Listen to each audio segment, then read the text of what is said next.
Football is back, ladies and gentlemen, which now means it's time to get your team's football shirt. But I'm not trying to pay £120 for a football shirt. I'm just saying. But I have found the solution for myself and for you, the lovely audience of the Don Husam channel, with your own coupon promo code. And this is the solution, ladies and gentlemen. All you've got to do is just go to okjersey.com. As you guys can see, all the options are there. Of course, I'm a Liverpool fan, you guys already know. And then this is the shirt. Look how amazing it looks. I'm just going to go pick my size. And then after that, I'm going to choose the Premier League patch. And listen, I'm too old to be putting any player names on the back. So I'm just going to get it as it is. I'm going to click add to cart, view cart. And this is the same thing that you guys do on any website. You proceed to checkout. You fill in all your information. And then after that, coupon code Husam. When you click this coupon code, you get a 8% discount. Enjoy shopping, guys. Bismillah ar-Rahman ar-Rahim. Hello everyone and welcome back to the channel. Welcome to another stream, Habibis. It's Wednesday, which means we are back, my lovely brothers and sisters, to another stream where we're here to talk about the footy, lad. Footy, lad. It's time. The footy ball conversations, you get me? So big up to every single one of you guys. Do make sure, guys, do check out our sponsors and use the promo code Husam for 8% off. You get me? So big up to all of you guys. Like the video, subscribe to the channel. And today, the panel is a little bit different. Wolfie can't make it and Joe can't make it, but the fraud from every week is here. How you doing, Ashraf, mate? Why are you calling me a fraud when I was here on time? You should at least be like, hey, you're here on time. Good stuff, man. Yeah, introduce me like Habibi. How are you? Someone who's been amazing. Used to say I'm your favorite Arsenal panelist to work with. Look at how this guy's become. Wallah, these Arabs, yeah? These camel riders, when they get to know you better, they become hayawanat. You're Arab as well, mate. Thank you. Big up, guys. And big up to Don Husam, who now has sponsors, mashallah. Big up to Don Husam, mashallah, mashallah. My first sponsorship in 4 years. Alhamdulillah, inshallah, another million to come, inshallah. Inshallah, inshallah, ya Rab. You know the opportunities I turned down, right? You were there on Football Wars when they wanted me to basically like promote gambling. Remember? Oh, wallah, I didn't know that. Damn. Yeah, they offered me $10,000 and I said no. Promote gambling on Spaces and over here. Yeah. 10K I turned down, but alhamdulillah. You get me? One haram door closes and halal doors open. You get me? So, mashallah, that's the way it is, bro. This is life. This is life. Anyway, joining us next, he couldn't make A-listers because he's a fucking bum, but he thought he could escape it, but he cannot escape. You can never escape on the Don Husam channel. Proper Chelsea. Day 79 of 1,342 of your world champions, Chelsea. How doing, Lewis? You were close. It's actually day 73 of the 1,461 day reign as your world champions. But big up, man. It's great to be back. We never duck the smoke. Although we are here to talk about the most recent game. So shout out to Lincoln, man. We had a very good fight. We had a good duel last night. Oh no, we're here to talk about all the Chelsea drama, mate. Not just Lincoln. Lincoln is part of it. I know, but we got to talk about the last match and the Buena Notte masterclass and all that. Tyreek George saving the Gargantuan Blues again. But before that, where was this 10K gambling sponsorship thing? Can you put me in contact? No. The fuck? You're not even gonna help the man then. Lewis is like, it's not haram for me. Yeah, man. Like, if you want to say no, that's good. Send them my way. Okay, remember when Football Wars had like, I think that's actually one of the first places where Lewis, you were listening to some of the spaces. Remember when Football Wars post game had like 5,000, 6,000 people, like prime Football Wars. That's when the guy reached out. It's like, we want to sponsor your Twitter and your YouTube account. I'm like, yeah, okay. Send that email my way, man. I don't even need 10 grand. We can deal. I'll do half. It was like a startup gambling thing. You get me? I was like, nope, I ain't gonna do this. But anyway, big up to you, Lewis. Big up to you. And last but not least, last minute replacement. Fucking legend. I asked him on the show 9 minutes before the show started, and he came through. Unlike his football club. Actually, no, his football club did come through this week because they beat the Chelsea. How you doing, Sheik? For once, the football club did come through. But yeah, blessed to be here. Shout out to you, Husam. Big up to the panel. Big up to the chat. We're here, man. For once, we actually win. So I actually have something positive to say. You know, for once in the lifetime. But yeah, it is what it is. Hey, to be fair, Lewis, you said most recent game. Chelsea is Man United's most recent game. For us, yeah, Ah, because we don't play in the Carabao Cup. Because we don't play in the Carabao Cup exactly. So Uno reverse! Uno reverse on your I head. hope you're fucking proud of yourself. I hope you're fucking proud. I am. Big up to Fonzie, who says 2 billion and Chelsea are starting Kinder Bueno. Wow. Who's Kinder Bueno? And he bagged the winner. Buonanotte, Sharp buonanotte. Buenonotte. Oh, his nickname. Kinder Oh, Bueno, that's crazy. That's Come a on, man, deal. like baby I'll be Palmer, honest, man. Let's go. this season has been the season of slander names. Some of the slander names online are fucking incredible. I'll be honest Hey, with you. yo. Eke TikTok, Grok Lesnar. Like I've had Sesko Fender is the craziest one. Yeah, I'll be honest with you. Mhm. That's the the worst sun- one at the mall. Some of the I think worst Brock ones, Lesnar's so we bad won't in mention online. it, but The worst Yeah. ones get me. It's just a little bit difficult to say on because the algorithms are already fucking us up. yeah, we ain't gonna mention it. If you know, you know. If you don't, find out. You know them ones. We must sign Gay here in January. Big up Husam. We will come to Liverpool in a bit. Yes, we must. And we'll speak about have some shame. We'll speak about them in a bit. Big up to you, He my is guy. my graduate. Morshin is a Liverpool fan, mate. No, but he's my graduate. He's Cobham. Well, bring him Sometimes home. you graduate from a school and you go to a different area to study. Anyway, big up to all of you guys. Guys, I don't want to keep interrupting the show to say like and subscribe. So please just hit the like button. There's 600 people in here. I've explained to you. Lewis will know this. You get me because of the content. The algorithms have changed on YouTube recently. So we need you now to like the video more than ever before. Close the live chat, hit the like button so this shows up on more people's home pages because as things stand, we're getting screwed over by the algos. You get me? So hit the like button, subscribe, and all the links are in the description. Carefree Lewis G, Chic TV. I'm going to add both of them now. And all the guys who are usually here as well, every week, their links are in the description. So big up to all of you guys. And for the first time ever, actually, I don't think we've ever done this on the Wednesday show. I do want to start with Chelsea because Chelsea has the most drama. Have some shame. Ain't nobody trying to watch Arsenal Port Vale. Put the whole fries in the bag, please. Facts. So, yeah, ain't nobody trying to watch that shit right now. Spurs, Doncaster, or there's not a single good fixture today. Not even one. Not even one worth watching to begin with. But anyway, Lewis, back to the topics. There's quite a bit of drama happening at Chelsea right now. I don't know if you saw Indy's tweet. I don't know how reliable. Oh, yeah. The generational waffle, man. You know. Generational waffle. Fairs. That's what you think. But we have to respect Indy Kyla now after the generational summer that he had. But regardless, how do you feel about Chelsea right now on a reel? Like no bullshit, no agenda. How do you feel right now about everything over this last week? I mean, I had a feeling that like the amount of minutes that we played was going to come back to haunt us. I didn't think it was going to be to this extent. But that's also not the only reason, like, why we're in this position that we're in right now. Because it's not even like a crisis situation. It's just a bit underwhelming. Should have got a result against United, and we just threw them the game in 20 minutes. We haven't really started any games well this season. Obviously had injuries that we've had to deal with. That was expected, but key injuries have kind of fucked us a little bit as well. And yeah, like, I feel like that's kind of been what's cost us over the last couple of weeks, but I'm not really in a situation of panic or anything. It's just we got to get through game by game. Like, we're not looking good. We didn't even look good against Lincoln, in all honesty. That's one of those games where it's like, just we won, we turned things around in the space of 5 minutes, and that is literally just a game. That's one of those I'm never going to watch back. I'm not going to check the highlights for. It's just nice to tick off a little. You didn't watch the highlights? No, I was at the game. I went to the game. So Yeah, I'm that's not what watching that. you didn't watch the highlights after?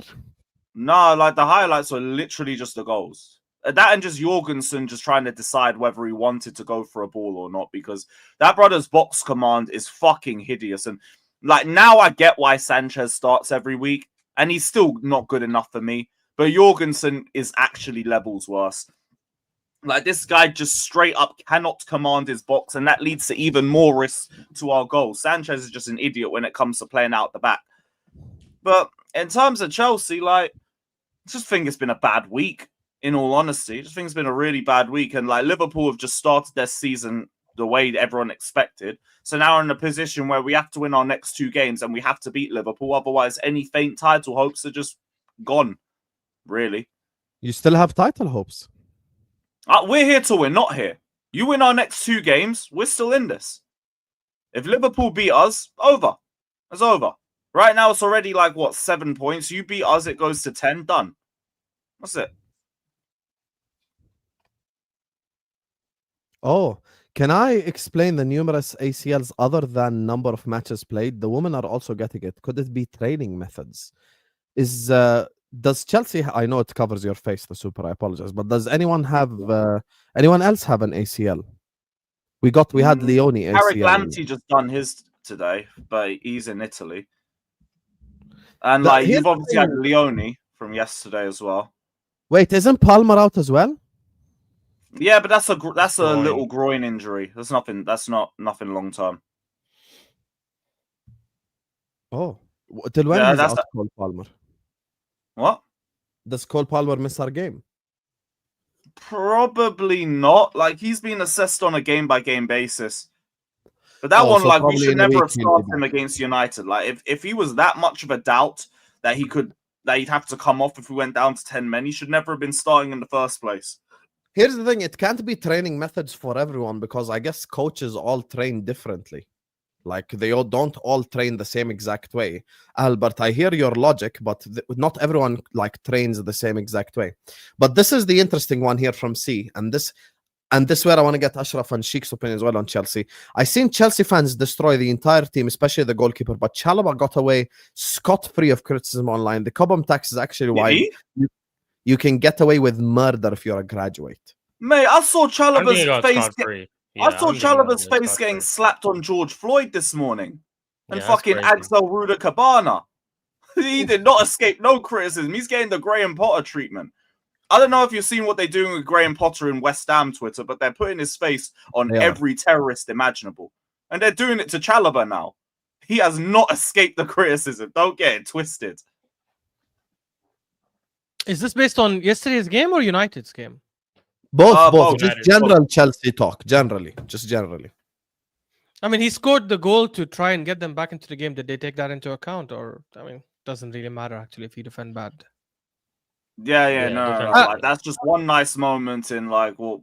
Actually, no, to be fair, he was poor for the goals. I think he got better after that point. But, like, Chalobah's just been a bit frustrating this season in general. I'm not gonna lie, man. We had this criticism for Jay as well yesterday on most channel. I don't understand how teams like City and Chelsea can spend so much money in the last few years and not have competent defenders, especially centre backs. Okay, fair enough. Kukurea is good. I actually think it's only Kukurea is good. Reece James, I'm still iffy. I want to see if he can play like multiple games in a row, like for a long period. But the centre backs, I can't think of one centre back, and I'm like, damn, that is a top quality centre back. There are centre backs that can do a job. I think Fofana can do a job. I think Colwell can do a job. But I don't look at them and say these are like centre backs who potentially will be world class very soon or at the cusp of that. And I think for the amount of money you're spending, even if you're getting young players, I don't know. I feel like that was a big mess up from your recruitment team. I agree. Like, do you think Maresca's been let down? Honestly, that's in the goalkeepers. And so that's do you think Maresca's been let down now and he's getting a lot of criticism? Honestly. I think he has, to a certain extent, been let down. Definitely. I think this game, to be honest, highlighted a lot of the things that Chelsea wanted. Chelsea fans were crying for a goalkeeper. You get a red card in the fifth minute from, a player that a lot of the Chelsea fans have criticized previous seasons, but the sporting director said he was good enough for whatever 9 points or whatever that he gained last season, but it cost him. Then you also have 2 players that you signed as wingers, Garnacho and Gittins, who couldn't get a single minute. So it's like you look at all these things and you look at some of the decisions that they made, and I see it from as a United fan, and I'm like, why are all these things, like, why were there new signings not playing? Why was this goalkeeper issue not addressed? Because it was clearly a problem in a game like this. And I see it as like maybe they have let Maresca down, because I'm not sure if Maresca was the one who wanted the new goalkeeper or not, but they couldn't pay $5 extra million for Mignon, and look at how. And obviously it's only 5 games and it's not like the season's over, but it's a big worry. And it looks like the problem and the issue is still there, which is the goalkeeper and the center backs and, the attack and injuries and all that type of stuff, but not utilizing your new signings. Bro, we asked for a goalkeeper and a centre back when Maresca joined. We haven't given him a single window where I thought, all right, cool, you've assessed all of our problems.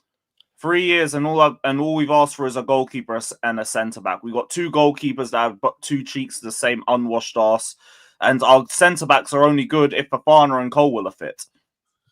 Colwill, like, yo, he was doing. I really liked Jorgensen. I don't know what bullshit he was on in Lincoln. I really like he's I been thought like Petrovic was good. He shook That in one the air. season.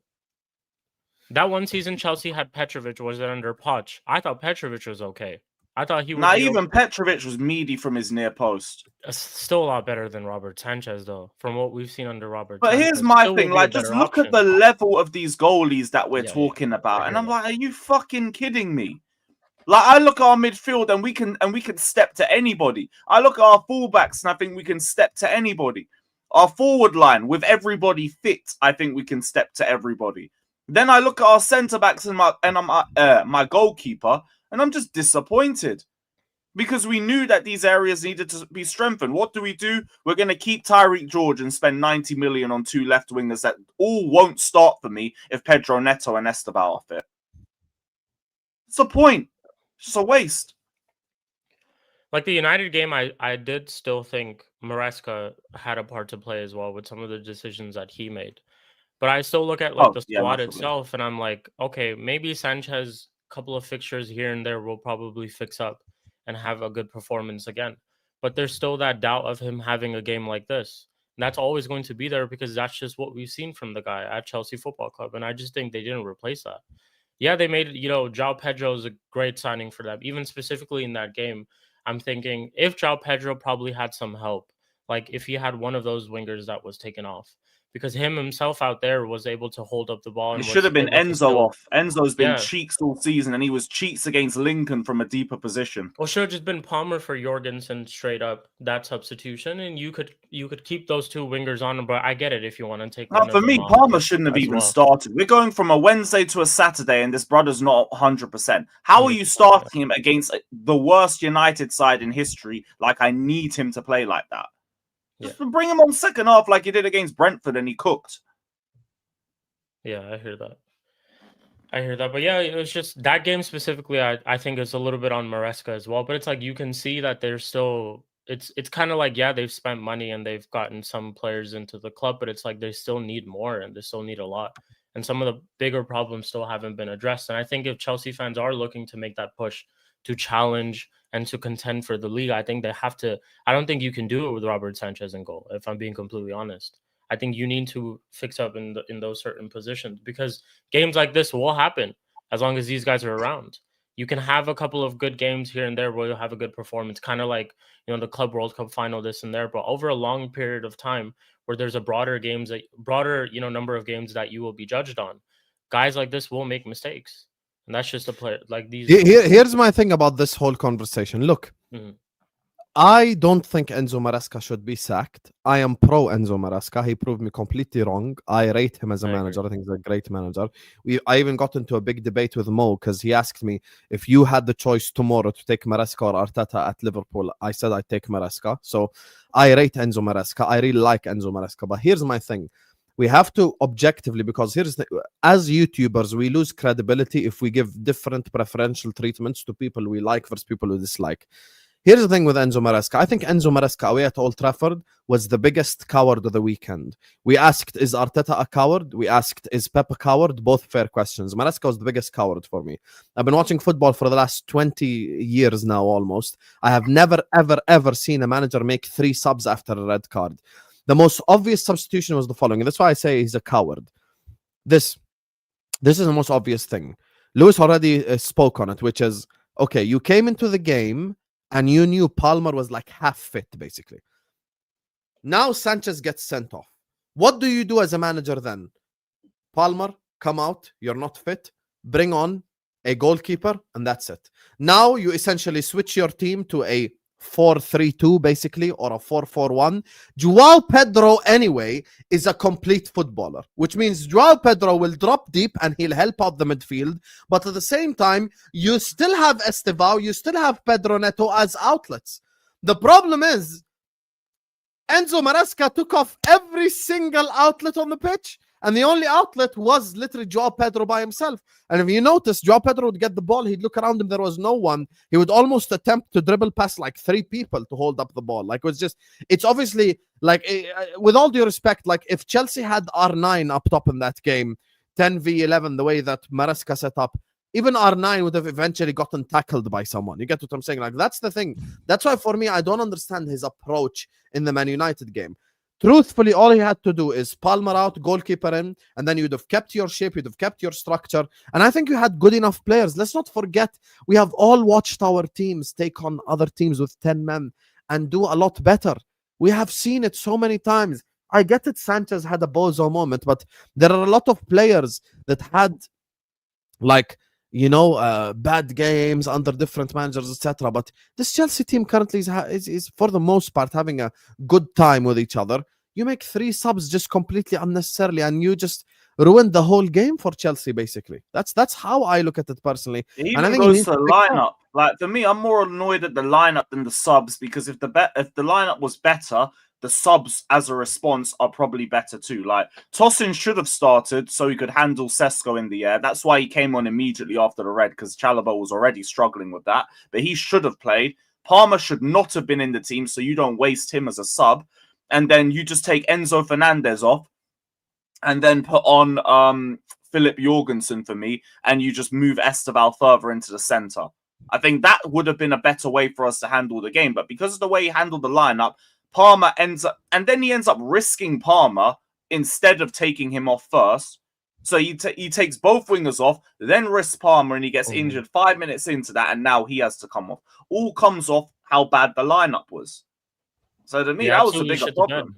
He shit the bed, like, completely. And to be honest, like what Husam was saying too, the game itself showed the reflection of what some of the things that Husam was saying as well. In the second half, before in the watch along, I was like concerned and scared that we were going to come out a worse team in the second half. Bar Manchester City, all our first halves for United so far go great, where we look like the better team, we look like we're going to score, we look like we're creating a couple of chances. But for some reason, in the second half, we absolutely fold and fumble. Like a win turns into a draw, or somehow we just get packed, or one of those things normally does happen. That happened against Chelsea. Like, when I think there were 2 instances in that game where Maresca had to make a decision. One is when Sanchez gets sent off. Second is actually when Casemiro gets sent off. When Casemiro gets sent off, you still can make a couple of changes to bring yourself back into this game. Just like in that second half, I was happy they didn't bring on either Gittins of Garnacho. No matter what you rate, like whether you rate these players or not, they're still better outlets or fresh legs or options. I'm glad he didn't bring them on, because at that moment in that second half, we did nothing. We had 27% of the ball. Chelsea were bopping it around. They're trying to be a little patient, had maybe a little bit of better quality, and they get that second goal, and they could even get a win. And that's why I'm kind of happy. Like, and why I further blame Maresca more on this game is that it's not a lot to do with any of our quality. We did nothing different. We played the same way. If anything, we played the same way how we play against 11 and how we play against 10. It's the same thing. Neither did we adjust to the red card. But Maresca didn't make enough changes, and I think we had done enough in terms of the quality that we had on the pitch to defend a 1-goal lead, and that's it. But Chelsea, I think some of the outcry is a little bit over the top. I think it's so early on in the season. There's a lot of football to be played. Lots of football to be played. So that depends, Sheikh. Lewis, I'll ask you, since you're a Chelsea fan, like, what do you think is something good for Chelsea this season realistically? I'm not saying like, oh, what the standards FC like have to demand. Like, what do you think is a realistic good achievement for Chelsea by the end of the season? Look, I wanted us to compete for the title. Now we have to win our next 2 games for us to even be involved in that race. So for me, as things stand, I need a considerable improvement in points total, and I need us to win something. Compete for everything and leave with something. That's been my narrative for the entire campaign. I know with the poor window that we've had and the amount of minutes that we're having this year with the World Cup and going straight in from the season before, that it's probably going to be unrealistic that we leave with 2 trophies or anything, unless it's both domestics. But compete for everything, leave with something, and the club needs to be in a better position than we were this time last year. That's the best that we can look for. If we had a goalkeeper and a centre-back, then I could maybe speak with a little bit more chest, because I'd have a bit more faith overall. But the problems that we're worried about have all materialized in record time. So now I just need to see improvement across the board in terms of points total, terms of goals scored, and you need to win something. The winning mentality has to stay. Go and get a domestic. We can still go and get a champs. Go and get one of them. Because for the league, like, we could still be involved, but Liverpool's been favourites, and right now they're 7 points away from us. We have to close that gap before we can start talking about that again. Yeah, Okay. Champions League, I don't think you have the quality yet to win it, or even the experience. I would say I know you won the Club World Cup, but I think Champions League is much, much harder. If you're talking about Depends on the challenge, bracket. Like, we learned that in the World Cup too. Depends on the bracket.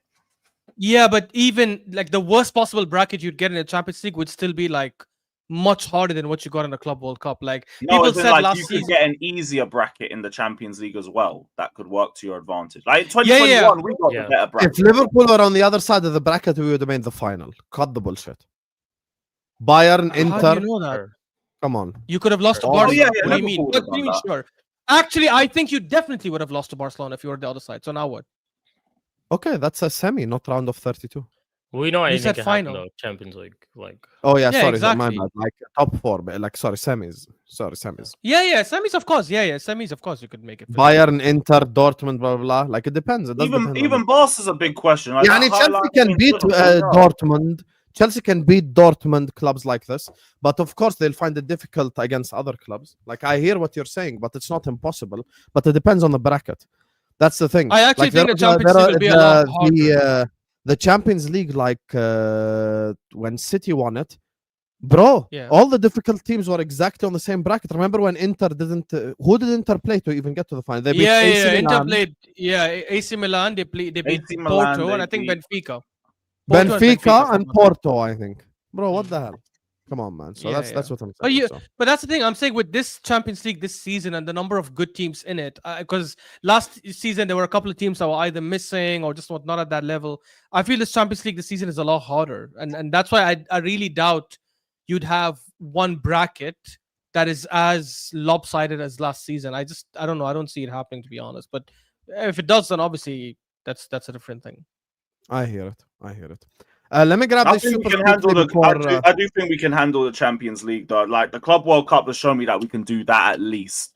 It's the league where I'm thinking you gotta get those points back. You gotta get those points back somehow. You lose to Liverpool at the Bridge, over. It's over. Now you're just thinking about getting as much points as possible. top four race, basically. No. I don't like. My thing is like comfortable season. If I'm not in a title race, I don't want to think about top four. You gotta give me a boring season where I'm just sitting in third in limbo on something like too good for the top four race, not good enough for the league sort of beat. I hear you. Let me just grab these supers quickly before I move on. Talk about Arsenal. Big up to all of you guys. Please do hit that like button. Do subscribe. We are at 200 likes. Let's try to get to 300 and make sure you guys check out all my brothers. All their links are in the description. Go give them a subscribe. Big up to Nags Game. Says, I don't know, man. I saw some insane Chalobah slander. To be fair, I'm not on social media, so I don't know. But if you guys saw it, then you guys saw Mate, Chalobah, I like that previous comment saying he's not getting a lot of slander. I genuinely don't know where he's been looking. And this ain't even me as a Chalobah defender, because he deserves a lot of the criticism that he's getting, in my opinion. But he's been getting cooked. So, like, maybe go for a deeper look. Or don't, because it's a bit mad. Or don't. Exactly. Big up to C. And to be fair, C has been calling this out all summer, and I give him credit. So this is not him changing his energy. Arsenal paid 65 million for Saliba, Gabriel, and Mosquera. Meanwhile, Chelsea spent 200 million on 7 centre-backs in 3 years. And that's Ashraf's point. And C is a Chelsea fan. And forget all of that. They got Hincapié on loan with an option to buy. That don't even impact our books with the UEFA squad cost ratio if we had the common sense to try that. Like, that's like what, a 5 million loan fee or some shit? Why didn't we do that? The Saliba thing, like, I'm not trying to make the comparison in terms of ability, but we're trying that with Mamadou Sarr at Strasbourg, where it's like we're going to leave him in the French league for 2 years, bring him in, and he's going to be the game-changing centre-back. That's why they're not making the moves in the window that we wanted them to. Because remember that plan that Maresca was talking about when he first joined? First season ain't top 4. It's about just like building the team cohesion. Then we get top 4. Then the next year we compete. Then the next year we win. We have overachieved, but they don't care. That is still the plan. Now it's about, again, maintain top 4, improve the squad, leave with a trophy. Next year's contend for the league, the next win the league. And it's just jarring because we could already jump that now. but they don't want to do it With a because good they're transfer waiting for value. Spa, they're waiting for Penders. Big up to Albert who says, I'm just an engineer building the blocks. Big up, Uncle. Thank you for the super chats. There seems to be an underlying correlation pivotal to all recent ACLs. Too many have happened recently. Look, Klopp first warned the world 3 years ago when he said there is too much football. People said Klopp is moaning. Sky Cave said it's the wonderful Club World Cup. And now you see. Should have listened to Klopp, guys. Should have listened to Klopp. Big up to Aboud. Thank you, Aboud Habibi. Shukran, ya warda. I agree with Ashraf about City spending and having a bad defense, but that's mostly due to injuries to Stones, Ake, Diaz, Akanji. But you also got hits with Gvardiol and Kusanov. I really like Kusanov, but I think Kusanov is at the wrong club, Aboud. I think Kusanov at Liverpool, at a club that doesn't give a fuck that much about passing out from the back, would have been like his true abilities would have been shown more. Kusanov at Arsenal right now would be called one of the best centre backs in the league. Kusanov at Liverpool, same. But because at City it highlights his like, if you would like, mediocre / average ball playing ability, it's people will criticize him a little bit. Ashraf is unhappy about something. Tell us, Ashraf. By the way, Albert, just so you know, Ashraf, just so you know, Albert can't stand you. Just so you know this. I don't know why, but because of all the Liverpool stuff I think you've said in the summer. But wait, is this Uncle Albert, the one who used to come up at Uncle halftime? Albert. Yeah. Oh, bro, I follow him on Twitter. I see him tweeting some garbage sometimes. Big up, Unc. Big up, Punks, man. Big up, Punks. I didn't even know that was him. No, I'm good. I'm good, Albert. I'm good. Big up Redline says no, but Ashraf would be in Barca's bracket. They'd be in ours, so you're wrong. Oh yeah, this is true. So because we finish first and Barca second, it would have to be Barca who goes to the other side and us go to the other side. You get it? So switch Liverpool and Barcelona, ya habibi. Yeah, I understand. But we just said a hypothetical if Liverpool somehow finished third, fourth, whatever, No, and you're fell down to the other bracket. Wait, don't build an argument based on something false. Liverpool finished first and Barcelona finished second. Yeah. So basically he's saying put Liverpool in the other bracket and Barcelona in our bracket. That's what he means. Because we were first in group stages and Barca were second. Yeah, I get you. Yeah, then so who would we have played? Dortmund, Inter, and Dortmund, and then Benfica, Dortmund, and then Inter Milan. Yeah, haram عليك. Come on. Yeah, you would have made it to the finals then in that case. That's what I'm saying. That's what I'm saying. Big up to AMT with an interesting question here. Trivia: which mid-table club with Manchester City owners can challenge? For me, Brighton. Panel. My team, Are we saying including current manager? I say Bournemouth. My team, Manchester United. Yeah, I actually think United. Guys, I'm not even joking. No, stop. We're a mid-table club. No. United is part of the big six. We're saying mid-table clubs. You can't say Brighton or Bournemouth because the reality is, just like Newcastle, it's not the same anymore. The owners would be tied. They wouldn't be able to spend however but they he's want. basically saying in like 3-4 years, let's say. Villa. Villa. Okay, which team has the best financial cushion right now from these mid-table teams? That is far away from PSR. I don't know. Maybe Palace. Which team? What was the question? Like which mid-table team? If I were team to right look now at all mid-table clubs in the league and I give freedom. one of them Man City owners, who can win the league? Give one of them Man City owners. For me, the answer is whichever. I rate Iraola highly. For me, the answer is whichever mid-table team is the safest from a PSR perspective, because then the owners can inject cash safely. Then fair. If it's Brighton, then Brighton. I was thinking Brighton just because of the youth model they already have, and if you bring City owners, they just slap experience around them real quick. Yeah. Benfica is a powerhouse. You relax, Husam. Be quiet. Please be quiet, Fonzie, and put the Benfica in the bag. Anyway, I'm gonna just go pray and come back. I'm gonna let you guys just speak about this Arsenal situation. Ashraf, don't. And also, can you guys stay on topic, please? Because every time I go pray and I come back, it's a completely different topic. The next topic is Arsenal. I don't want to come back and suddenly you're talking about Man United and Man City and the Super League and blah, blah, blah. The next topic is Arsenal Football Club. You get me? So, Arsenal, likes up chat, by the way, as I said. Let's get the likes up. Arsenal go away to Port Vale tonight. No one gives a fuck. Let's talk about Newcastle this weekend. You get me? So, go ahead, Ashraf. Thoughts on Brentford, guys. How are we feeling about Brentford this season? Yeah, guys. Do you guys think Salah deserved to finish? Why did you choose Brentford? Because they equalized against you in the last second. Now I go. It's Jenny the first club. We play Brentford next. We play Brentford this weekend. Home or away? Oh. Away. God Bruh, bless you, man. I was Yeah. about to say you're gonna have back-to-back wins. Now I don't know. Okay, Now I man. don't know. Hopefully Mbemo has something for them. So, Hopefully. well, hopefully. No, but look, hopefully. from an Arsenal perspective, first of all, Hussam keeps. I keep hearing him say this, so I need to say this now, or maybe I should wait for him to. No, I'll just say it now. He keeps spewing this fake. Hussam is, by the way, infamous for spewing fake stats and lies and things that are not true. He's like, Arsenal have had 0 shots on target the last 3 years against Newcastle, which is factually incorrect. 3 years ago, we beat them 2-0 at their Beat them. ground. Yeah, I was Seasons gonna before. say. Yeah, You- two you seasons beat them. before we lost, but we had a shot on target, and last season also we lost, but we had a shot on target. So that's factually incorrect. But anyways, look, it's definitely not going to be easy, but I don't think it'll be as hard as it was the last couple of years. Isak was a nightmare for us, and he's not there anymore. This season, Newcastle have been garbage.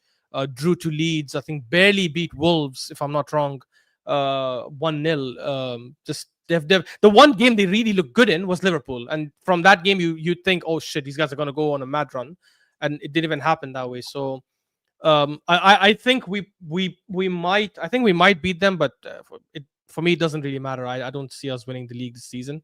I don't think it'll change something, although it might give confidence to other fans, obviously. But yeah, it will be a difficult game. It sucks that we lost. Well, I say it sucks. I've never rated Madueke, and by the way, I think people are overhyping his performances. I think he's had one good performance this season, which was against Forest. He had an amazing performance against Forest. But it still sucks to see that. And that's the thing, Lewis. People are going on this weird thing of, oh, he's different at Arsenal. I'm like, this is the same Madueke with Chelsea. Yeah, Chelsea that's not fans even said- me Knew slandering this him. was Like, gonna he's happen, always been yeah. good at dribbling, Yeah. creating separation. You I just knew gotta this was get gonna G. He happen. always did that. He always did that. Always did that. Like people said, oh, he killed against Liverpool. No, he didn't. He dribbled past Kirkes once. Kirkes ran back, caught up to him, and tackled him in the box to give them a call, to give us a corner. Like, so it's just people want to do agendas. But obviously, I still feel bad that he got injured for 2 months. That still sucks. Yeah, same. Forget well soon. because it just came out of nowhere, obviously. And I think, you know, especially that we got Saka back. You think, okay, we got Saka back. We're getting the squad, and then literally it's 1 in, 1 out, 1 in, 1 out every single time. I'm not going to speak on Port Vale today. I'm just going to say that I really hope Max Dowman starts, because I think that should be like our number one option backup for Saka. Like I know he's 15. He's got a lot of talent. When you're good, you're good. Like the age shouldn't like come into play as much. The only thing I would look at age for is you shouldn't be starting 30, 40 games. I agree. But like with the team we have, he should be getting a lot of minutes. Yeah, I think for this Newcastle game, a lot of the stuff that I said about the Manchester City game is it all goes down to Arteta again. It's what type of mentality are you going to be on from minute one of this game? What type of lineup are you going to put out in this game? You would hope and think after what happened against Manchester City, maybe he's learned. I mean, I think Arsenal fans would have hoped that after the Liverpool game with the lineup that he put out, but I think that's really it. I think with the strongest lineup that Arsenal could put out, of course they can beat Newcastle. I think they're the better team than Newcastle. I think defensively they're better than them. Going forward, Newcastle still have a lot of question marks, like Isak, of course, obviously leaving. Even before that, before they got this, the Voltamade, whatever his name is, that striker as well, Voltamade. Before even they got that guy, their attack was still question marks on their attack. So I think Arsenal, like, again, it just all depends on the team that they put out. Eze has to play. Eze has to start. I think Arteta needs to stop messing around with this whole thing now. And I said it for the Manchester City game too. What's the whole point of you signing these players if you're not going to play them in games like this? There's no point you play them in games like Forest, where we know you're going to slap the team 3-0 or 4-0 anyways. The whole point is you play them in games like this, because this is what you signed them for. Difference makers, floor raisers, level raisers, all these names that I've heard Arsenal fans take. It's for games like this. So Arteta needs to just go out there and play the right lineup. I think that itself is just enough for you guys to go there and get a result. However, the scary part for Arsenal is that they don't have to lose. Even a draw for them is a very, very bad result, because that gap to Liverpool right now, Liverpool, even though they don't look the greatest, they're still finding ways to get wins. And when they do start clicking, and when all these players that we are trying to criticize, Verts and all these guys, start playing well, and Liverpool get better, then it'll become an even tougher task for teams to catch up to Liverpool much, much later on. So I think, all Arteta really needs to do seriously in this game is just put out that competent lineup. Play Eze, play Gyökeres, play Saka, play these guys, Forget this whole Mikel Merino bullshit in the midfield. Just play the correct lineup, and you'll get the 3 points. You know, it's interesting, Sheik. Yeah. You bring this up because I actually did the research on it. Because obviously, Arteta, when he was asked after the Man City game about why did he play that midfield, he's like, "Oh, nobody complained after Bilbao, as if the reason we beat Bilbao was because that midfield was cooking. Because of that When that midfield. midfield was Like horrible that Bilbao game, in a fucking mid-pack. He Yeah, thought he cooked. it- Yeah, he thought he he cooked. thought he cooked. The actual reason we won, again, credit to him, he brought on good substitutes. The substitution is what changed the game. Trossard and Martinelli came in. Literally, the first goal, beautiful. The first touch pass by Trossard. Martinelli flicks it really nice and does a good finish. Or actually, the finish was not great, but anyways. And the second goal was Martinelli individual effort, dribbles the fullback, places it to Trossard. Trossard hits deflected goal. Had nothing to do with the midfield. I went and did the research then because I was like, okay, I'm really curious to see like this midfield of Rice and Moreno is so lackluster, lacks creativity, doesn't have any sort of penetration in the middle. I went and did the research. The first time, I'm only looking at games where Moreno and Rice played together in the midfield, yeah? The first time they played together in the midfield against Bournemouth last season, we lost 2-0. Second time they played together in the midfield against Liverpool, we drew 2-2 at home at the Emirates. Third time they played together in the midfield against Newcastle away from home, lost 1-0. Fourth game they played together in the Champions League, finally we win 3-0 against Monaco. Fair enough. So that's 1 win in 4 so far. Then they play against each other, with each other against Everton at home. By the way, not this Everton that were crap last season. I think they still had Sean Dyche, if I'm not wrong. Drew 0-0 at home. Played against Brighton away, drew 1-1. Played against Aston Villa at home, bottled a 2-goal lead, drew 2-2. Played at home against West Ham, when Liverpool had just dropped points the game before that to Villa. We could have closed the gap down to 4 points. We lost at home with that same midfield. Then they played away against Everton, drew 1-1. Played away against Ipswich, second win, guys, 4-0. So that's 2 wins in, I don't know, 10 games or whatever. Played away, at home against PSG, lost 1-0.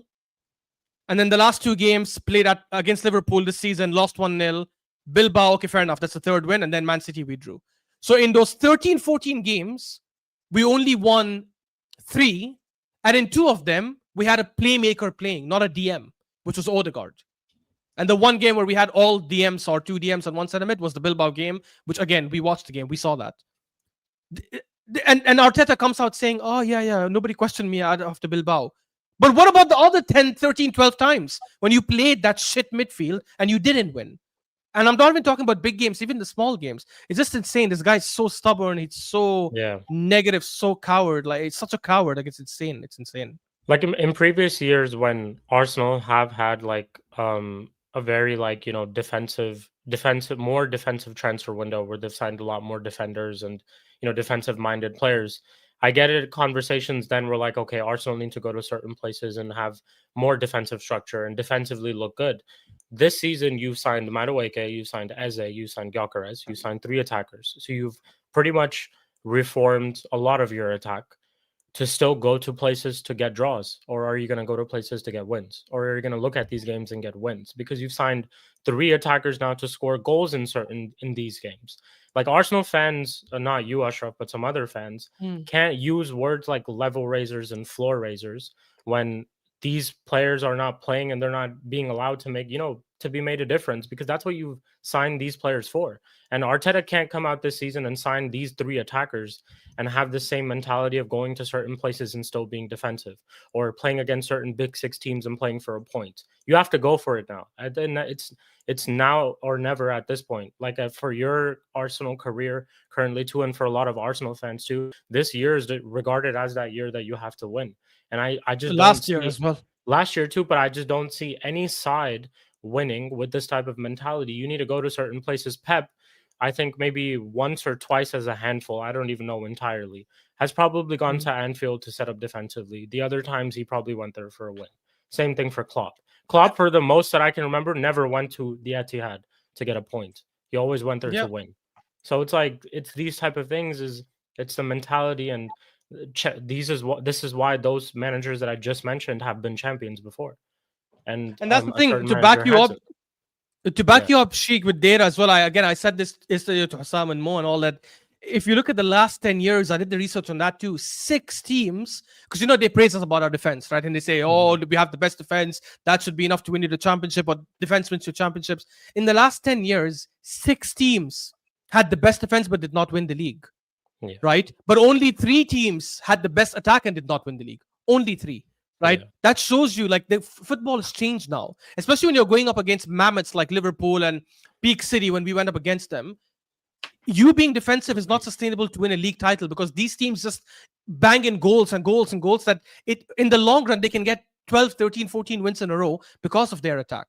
That's the reality of things. And I'm not even saying this out of arrogance or being cocky or anything. I genuinely think we have the best squad depth in the league. We have one of the best squad depths in Europe. If you look at the number of players we have, and quality, not even crap players, like the quality players in defense, in attack, and even in midfield.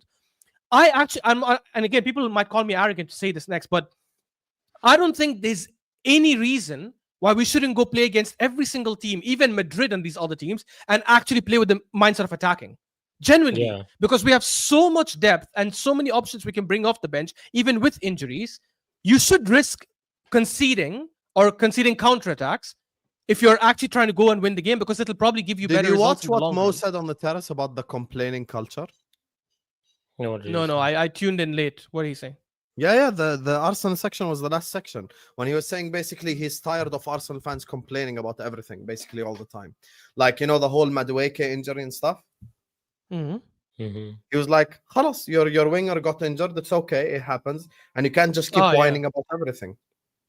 You heard that part, right? Yeah. What do you think of I it, heard like, of the it. injury situation? No, it is true. So 2 things on injuries. For starters, by the way, that is the part when I came in. I remember now. For starters, on the injuries, because people have been saying for the last 1 year, it is on the manager, and I always refuted that in the beginning, and I said, guys, like, let's not be ridiculous. Hamstring injuries are happening to other teams. I'm still not going to say it's fully on the manager, but I will say there could be a link to him, or the fitness team or the medical team, whatever it is, because a lot of the injuries we are getting are non-contact injuries. And the reality is, when you're asking the team to be putting in that much effort in sprinting back and running back and defending, it does put a toll on your body, on your hamstrings, on your knee, on your ACL, and all that kind of stuff. That's one. But I'm not fully blaming Arteta, because there's no evidence to show it's 100% him. But I understand that argument. However, this season should be the one season where that argument is never, ever accepted, no matter what happens.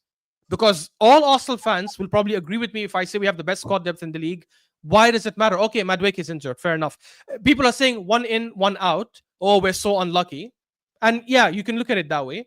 Or you could look at it the other way. Oh, Madueke is injured for 2 months. Guess what? We got Saka back. Right? You could look at it that way as well. We have enough maybe squad depth. Wanyeri can finally get some more minutes. No, but Wanyeri doesn't want to play on the right wing, or Wanyeri apparently Arteta sees him more centrally, which is also funny. No, because but if you even still then, like, you have the option for it.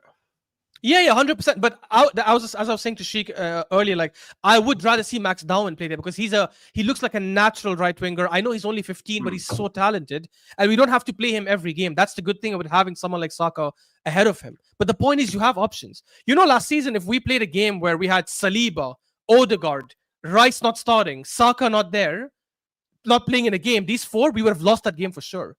This season, we went up against a Leeds, I think, when we had the injuries and all. We slapped them 5-0. Against Forest, we slapped them 3-0. Don't complain about injuries. We have the best squad depth. Show it now. Yeah. It's to me, away, it's are all, you worried? Sorry? Actually, Sheikh, go ahead. Speak about Newcastle away. Do you think Arsenal are going to drop points as well this weekend? I was like, when you were away, I was saying this. I said that game, to be honest, for me, it simply just goes down to how Arsenal started and the lineup that they put out. It's as simple as that. I think, just like what we said about the City game, Arsenal have a better team than Newcastle. Arsenal have a better, if I were to break it down to, Arsenal have a better defense. I think Arsenal's attack currently with who they can put out there. Let's say if it is Eze on the left, Gyökeres in the middle, Saka on the right, they have a better attack than Newcastle.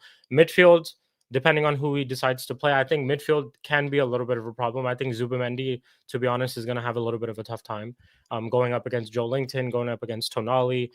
He's going to really need midfield. yeah, like that midfield, the shield, like what people call them or whatever.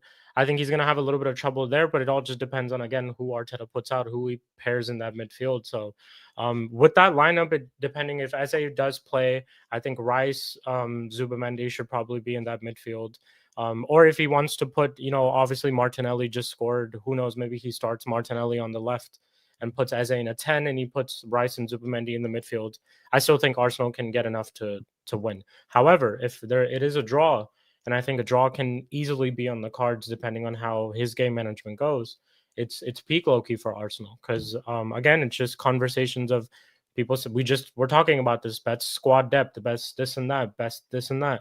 All these things have to show, and you have to kind of show it. And if Arsenal do drop points, I think it's looking a little bit difficult because I mentioned it. Liverpool right now are not at their best, but they're doing everything and they're able to find a way to win. When they do eventually get at their best, it's just going to be much, much difficult for them to catch up. So I can assure you guys, to win. 1,000,000% we don't win against Newcastle if he starts the same midfield. 1,000,000%. No matter what changes he makes. Because he's going to look at that. I think he's going to do that, though. Yeah, he low-key would do that. He's going to go for physicality, isn't it? Yeah, he will. Because he's going to be like Mikel Merino needs to go up against Joe Linton. He's just going to look for matchups, and he's going to have to go with that physical midfield. Because to be honest, I think look at Newcastle. I think they'll be good in terms of set pieces with the height that they have in their team. So I feel like they can really frustrate Arsenal in this match. So I'm not going to say they lose, but I don't think Arsenal win. Like I could see a draw. Maybe like I could see him playing that midfield, and then like I would honestly be okay with playing that midfield just because of who you're going up against. But I would play Eze on the left-hand side and start him on the left. Yeah, same. I'll play Eze on the left. I'll play one area as a 10. Yeah, you could do that too, but I actually wouldn't even mind Moreno being there because I think you do need physicality, and I think Zubimendi will struggle there a little bit if he's just by Rice himself.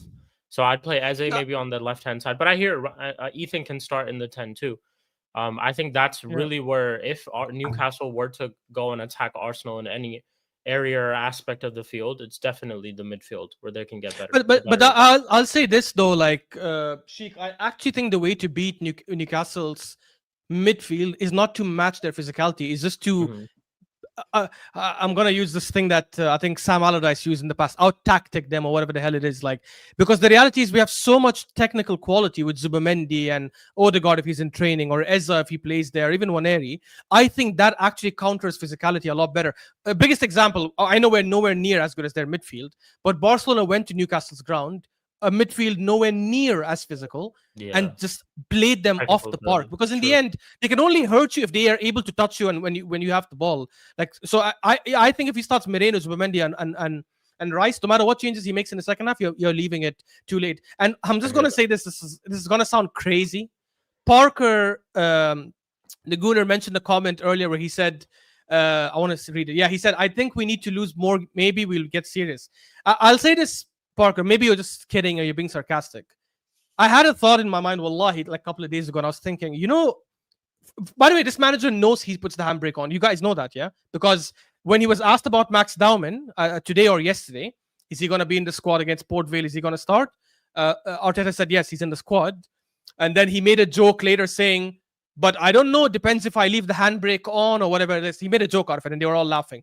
Which means he knows people are criticizing him and saying you're putting the handbrake on. Obviously, these managers, like, they read stuff, they watch videos and all. Yeah.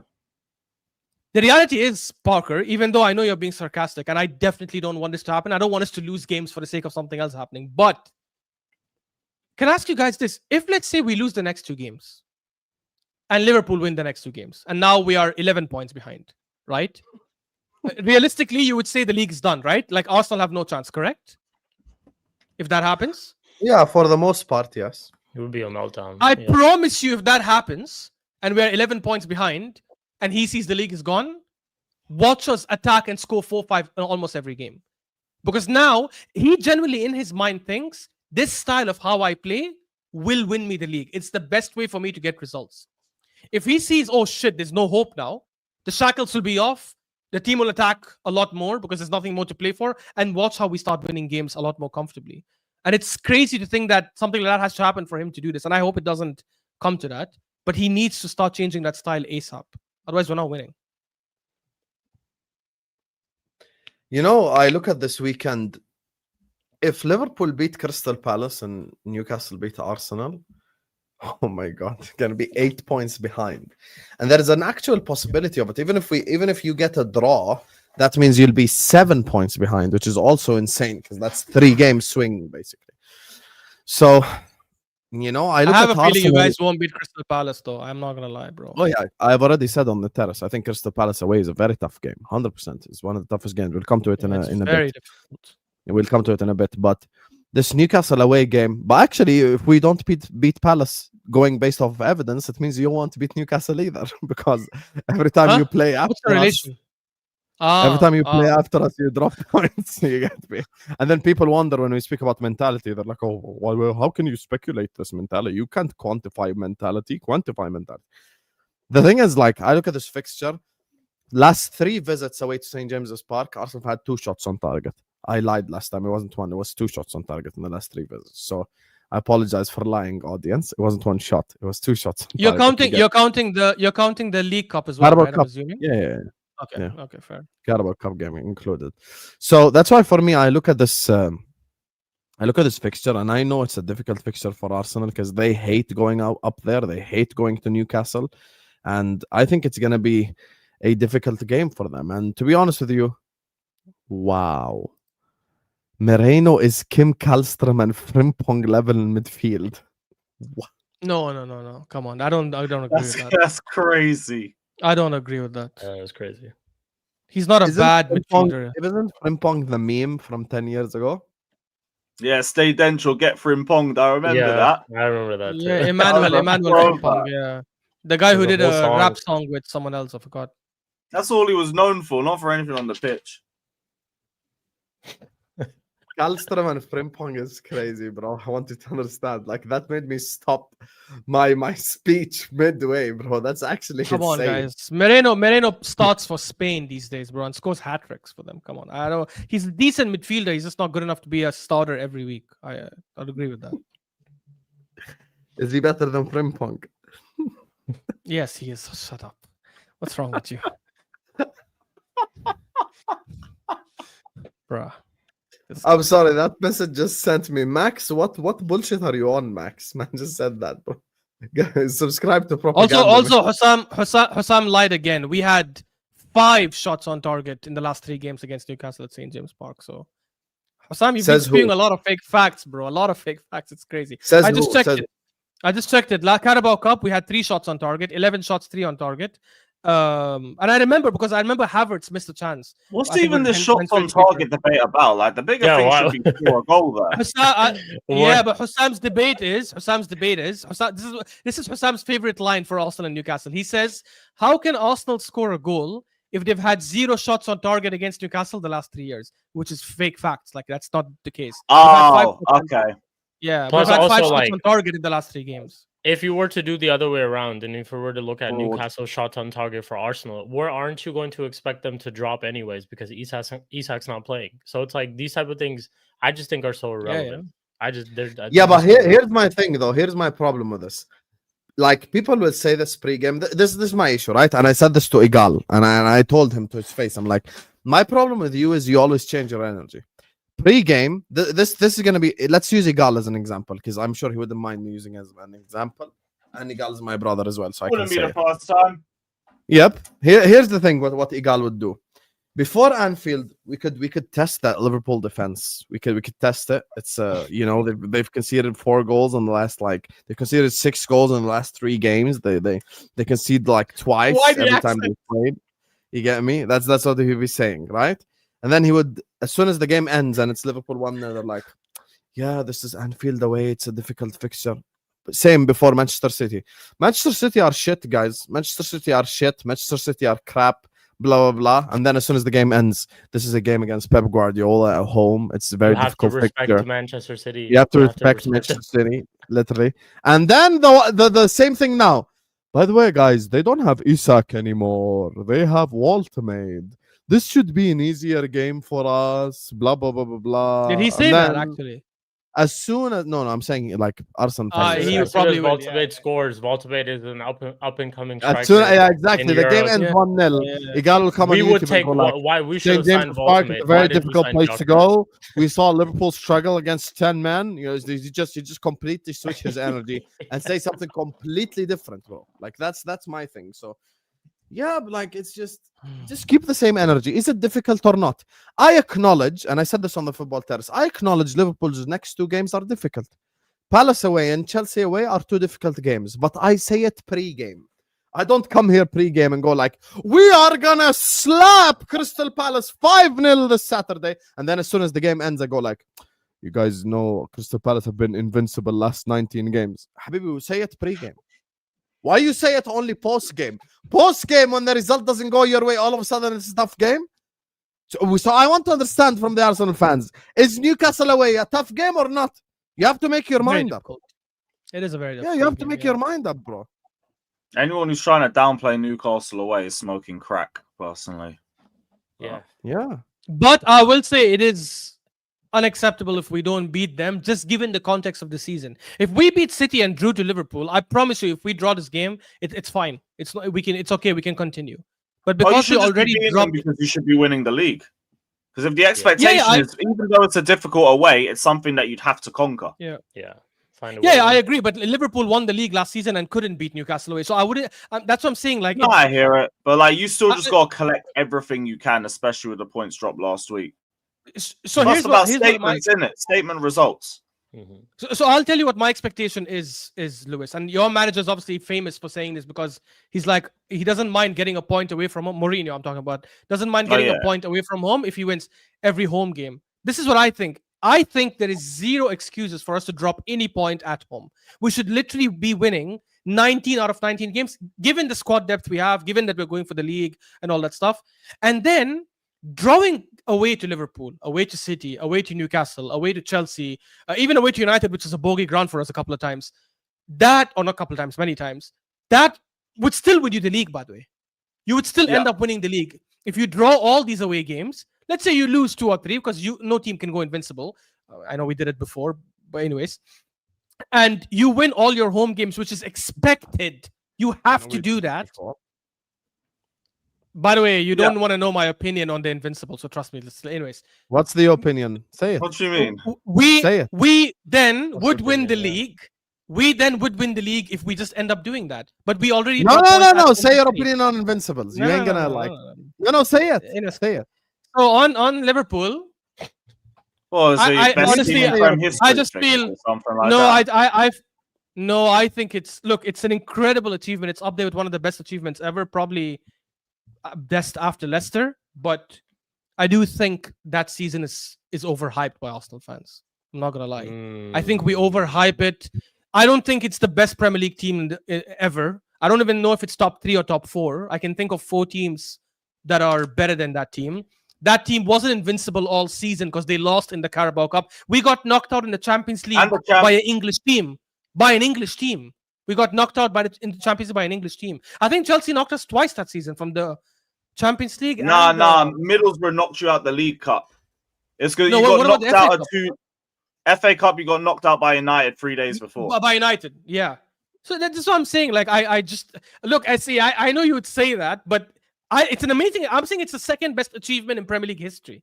Stop doing that, bro. I'm getting dizzy. It's the second best achievement in Premier League history, but I think the team does get that team. I'm saying gets a bit overhyped. I really do believe that. 12 draws. I hear it, man. That's like nearly a third of your fixtures. Bro, I got slated for saying Leverkusen's invincible. In my opinion, it's a better achievement because they not only drew way less games. I think they drew 4 and won the rest, but also, or maybe 6, I can't remember. But also, they went undefeated in their domestic trophy competition as well. They even won the DFB Pokal undefeated. And they only lost 1 game all season, which was the final game of the season, by the way. Funny enough, to Atalanta. But it's a Bundesliga. Yeah, but it's Leverkusen, who were 15th the season before. It's not like it's Bayern Munich that did that. Then it's and they also won something on top. I always felt like the Invincible should have won something with it. You can't go Invincibles just think, yeah, but I want one trophy. Yeah. Anyways. He said we weren't gonna like the take. Nah, man. Yeah, cook. I'm with No, it. I said it'll be a personally, crazy take. Arsenal I'm fans are with gonna it. hate me for saying it. I just think He it's said For me, second I always against think Tottenham. that teams are based our on response. Our response to treble winning City and United cannot be it's yours gold. It's yours gold. What a stupid argument. Are you saying that's better than a treble? Like I would give up the Invincibles if we could have a Champions League. Like I think the best No, way it's not a to Champions figure League. out the best team is points total, because points total shows dominance agree. within a season. That's why to me it was 100%. always 0-4 or 5 Chelsea team until like Centurions just came and bopped Yeah. everyone's Centurions, stats off yeah. the park. Now, if someone Yeah, says they I think agree. Centurions are better, I can't really argue against that. The only thing I would say is I don't mind hearing the next season City being better because okay, they had 2 points less, but they won a domestic treble. Like they won all the domestic trophies, and it's harder to do that and win the league with 98 points versus winning the league with 100 points and only winning the League Cup. So I can hear the argument That's of the a fair point. 2018-19 team. I hear Yeah. that. I hear that too. That's actually a great point. Anyways, Bro. Up the Chelsea. I disagree with Ashraf. I think the Invincibles is the best single season campaign in Premier League history. that's BS. Are you saying it's better than Leicester 5,000 to 1? Leicester. Yes, but you were undefeated. Shout out N'Golo. And right, Leicester yeah. was not supposed to even be there. Leicester was And drink 17th water, the season that's before. 17? Yeah, 17 the season before. And they were 14th the season after, which tells you it's just a crazy anomaly. I think both are What do great. you You are great an Arsenal accomplishments. fan. You get to have your opinion on this. I don't want to sit here back Arsenal and then you cuss Arsenal. So it's I'm gonna not be cussing. weird. I said think it's it's a an great amazing dynamic, dynamic. personally. Yeah, exactly. It's a crazy dynamic. So let me just grab these supers and I'm gonna move on to talk about Liverpool, because what I'm not gonna do is sit up here and defend Arsenal as you're sitting here and going like, oh no, the Invincibles aren't the best side. Khalas, I believe. And That's how you know I'm unbiased.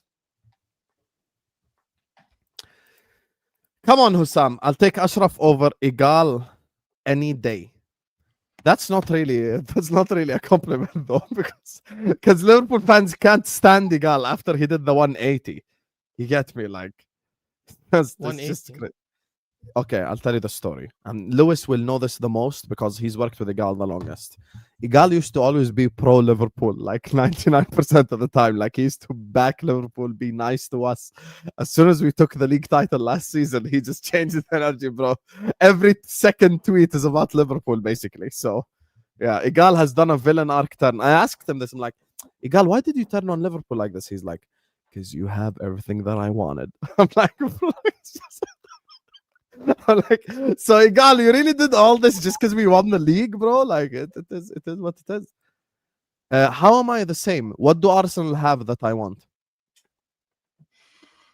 Crickets. No, he's saying, Anyone he's saying here? you did a no. He's Win the saying you dog. did a 180 as well. He said you did a 180 Yes, as but well. here's my 180. Oh, Like, yeah. You used to be Husam pieces. talks Arsenal. No, but hear this. Watch the difference between me and Igal. 2 years in a row, I said Arsenal will win the league. 2 years in a row, I didn't deliver. As soon as last season ended, I said Arteta can't deliver for Arsenal. That's it. That's not a 180. That's objective That's analysis fair. based on results. Yeah. Yeah. Facts Yeah. change, so you change your opinion. Yeah. Exactly. Ashraf, would you Thank take God Big Husam Sam? talks Arsenal, gimmick. Arsenal, Big Sam is crazy. Stop it, bro. He doesn't get a candle on Arteta. Let's not do that crap. Yeah, they already have him anyway. Big Sam. Big Sam, bro. Let him go make his betting money and whatever he was caught for. I can't remember. Arsenal need to learn to win ugly. They did it against United, but need to do it more often. They have skillful players, but lack leaders in the team. I'm sorry, I disagree with that 100%. I disagree with this as well because I already Arsenal need think... to learn to win ugly. Ain't that their whole gimmick? Yeah. Yeah, That is how we play. I Phase think 6, Arsenal do win learn to ugly. win I think ugly. Arsenal need to learn how to win convincingly, if anything. Yeah. Yeah. Yeah, They complete need to opposite. have more control. Ash, in I game. usually agree with your takes, but this one I disagree with. I think they can win ugly. I think they need to win ugly less. I think they need to have sustainable performances that lead to 3 points every week. I'm going to As say it in- in a funny way. I think Arsenal need to learn how to win more beautifully. consistently. Beautifully, exactly. That's actually the reality. Not ugly, like opposite of ugly, bro. Win It's beautifully. literally the for opposite once. of ugly, yeah. Complete opposite. As an Arsenal fan, Ashraf is 100% correct, is what Shut Fonzie up, is saying. Fonzie, you Shut up, fake Fonzie, ass. man. Fonzie, you need to understand, because you're a moderator on the Don Husam channel, your reputation now, it precedes you, bro. Like, everyone knows who Fonzie is. You became that guy. So now you need to understand, everyone knows you, mate. You cannot do this. Like, you tried it on Terry last week on Straight Facts as well. Like, as a Man United fan, I agree. Man United are finished, bro. No one fucking believes you anymore. They all know you now. Like, you're famous, Fonzie. You get me? So don't ever do that. And finally, Jack says, for me now, it's hopefully we win the Champions League or Prem Cups. We need to drop now with Leone gone. I agree. Just play the bench. Whatever the fuck happens, that happens. Williams and Gomez being our only backups is going to be rough. Thanks so much, Jack, for the super chat. And this leads me perfectly to the Liverpool section. 750 people locked in, which is the equivalent of like 2K 2 weeks ago. So big up to all of you guys. Make sure you guys are liking. Make sure you guys are subscribing. Can we get the likes up, you bums? We've been on 200 likes for the last hour and 10 minutes. Let's get 300 likes. Yalla. Everyone close the live chat and hit the like button right now. And let's talk Liverpool Football Club, ladies and gentlemen. And let me actually give Lewis the mic, because low-key he's been stepping up his Liverpool hate watches this season. You get me? He's been stepping it up a little bit. And I understand why, because title rivals and that. Liverpool go away to Palace. Level up a bit.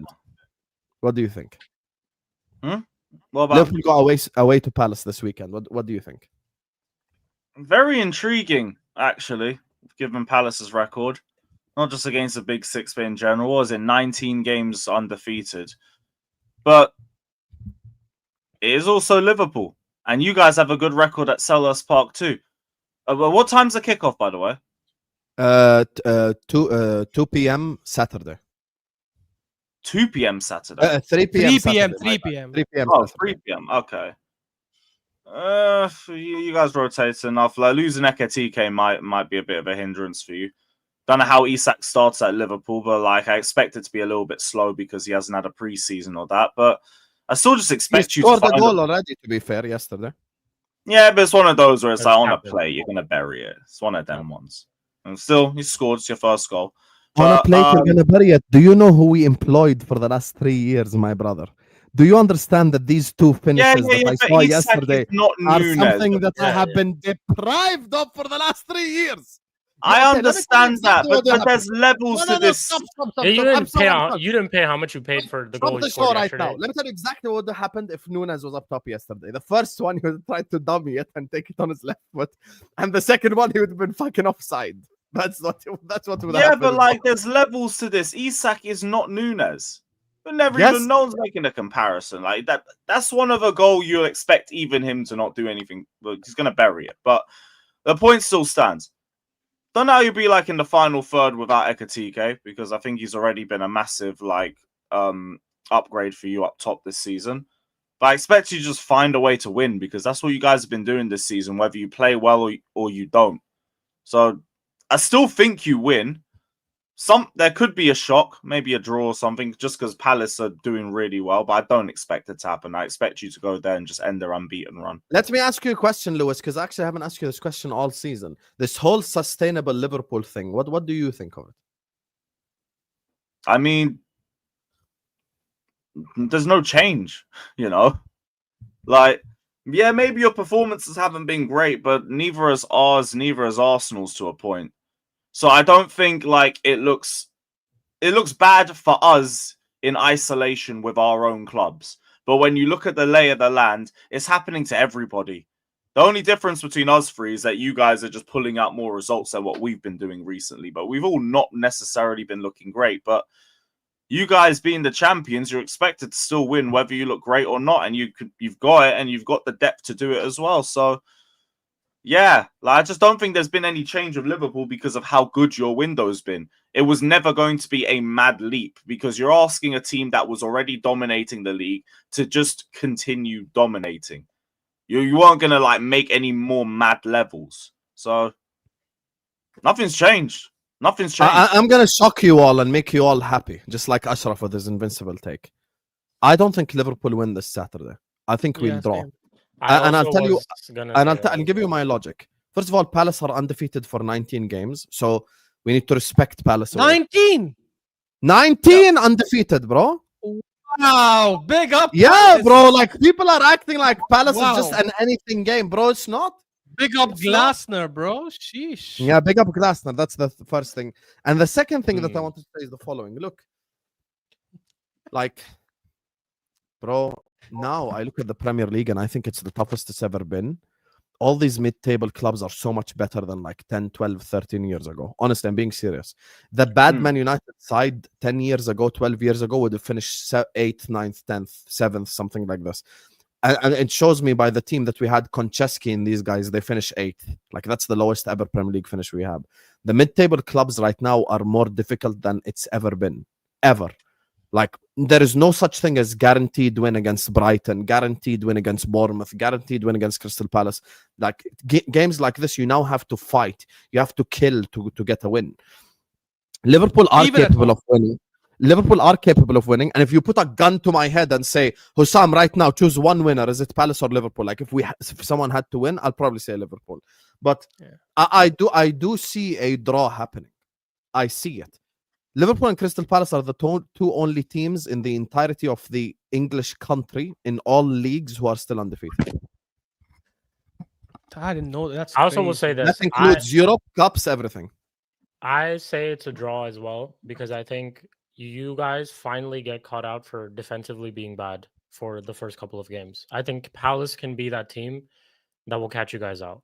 I think so. That's why I say it could be. So difficult, man. I think Palace will be winning 1-0, and I can see Gahey giving an own goal towards the 90th minute or something. Just to F you Okay, for see, Glasner. now this guy is. But this can I guy's say Arab this though? Iqbal Can I now. say this? No. I'll give you another Arab Iqbal version. Remember in the summer, to be honest, I don't think you disagreed, Husam, but I'll say it anyways. We were discussing probably on your channel, and we said, I don't think Ekitike knew that Isak is coming, otherwise he would not have accepted. And then we get the news a couple of weeks ago that he actually didn't know, and he probably might have not come if he knew Isak was coming. So does that mean you guys would probably lose him soon? No, bro, I don't think so at all. I think Really, you think he'll be okay to be on the bench? Yes, because I think modern day footballers now are more accepting of rotation than ever before. Give me an example. 15 years ago, I'd have shaken your hand right now and I'd have said 100% you're correct. But as things stand right now, I think football players want to be rested in the cup games. I think they don't want to play these meaningless games. I think they understand that they're playing too much football. If Liverpool do what is expected this season, we might play up to 70 games. You know that, right? Give me an example, Husam. Okay. Because you're saying a lot of stuff, but you don't have any name in mind. What do you mean? Give me examples.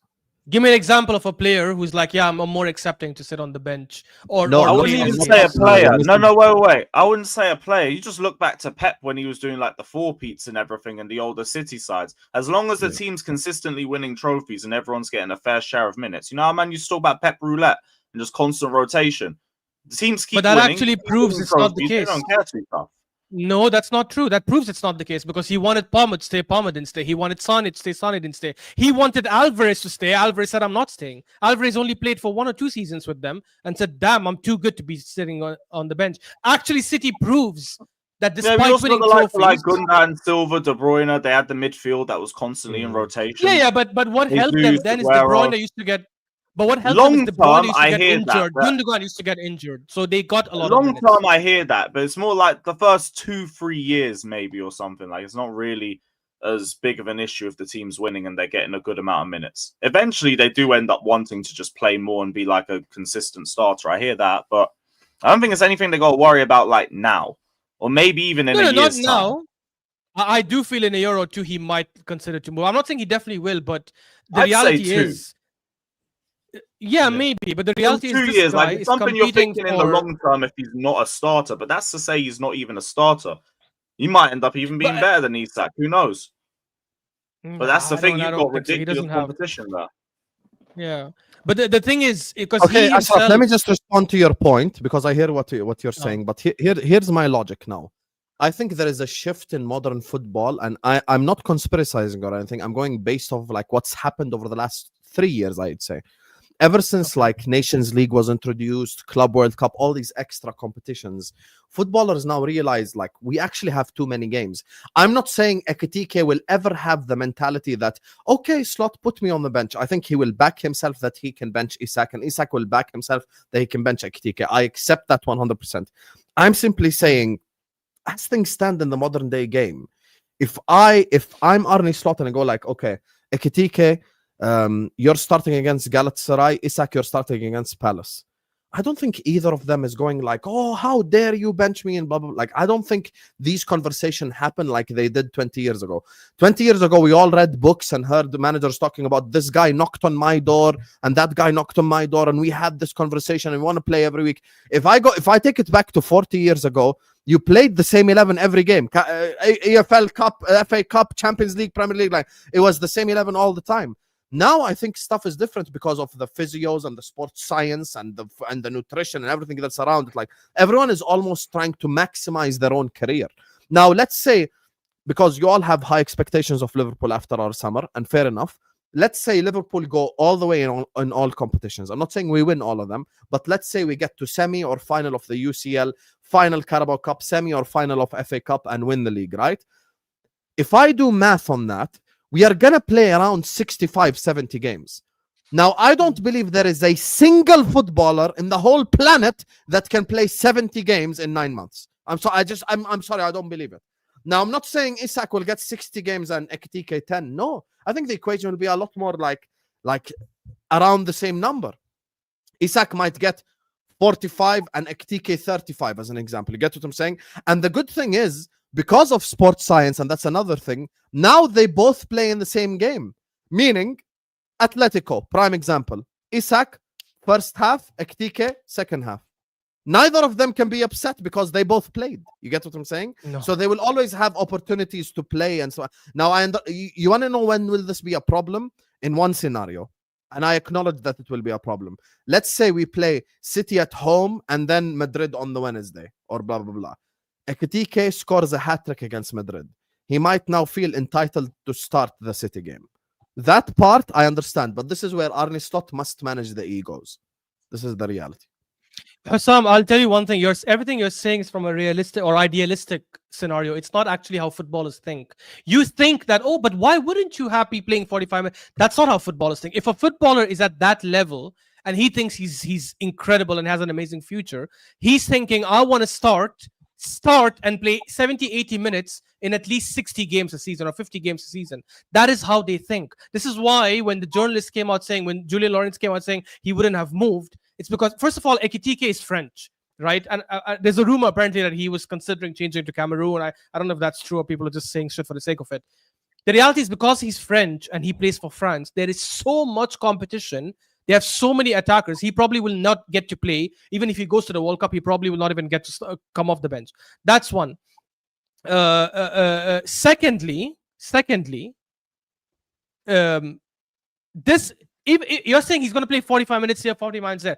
I don't think strikers are happy with that kind of stuff. Julian Alvarez was getting it. Julian Alvarez in his last season with City was starting many games. When De Bruyne was injured for 4 months, it wasn't Foden that was starting there. It was Haaland and Alvarez starting together. And yet he said, I need to move. Most of these footballers who are at that level, I don't know if Ekitike will get to that level or not. Maybe he will, maybe he won't. He seems like that kind of talent. But if he is at that level and the news is correct, which I'm pretty sure it is correct because that French journalist won't lie about it. By the way, me and you both were right about Ekitike over Sesko. Thanks for coming, chat. Remember the summer? Yeah. That's one thing we agreed 100%. on.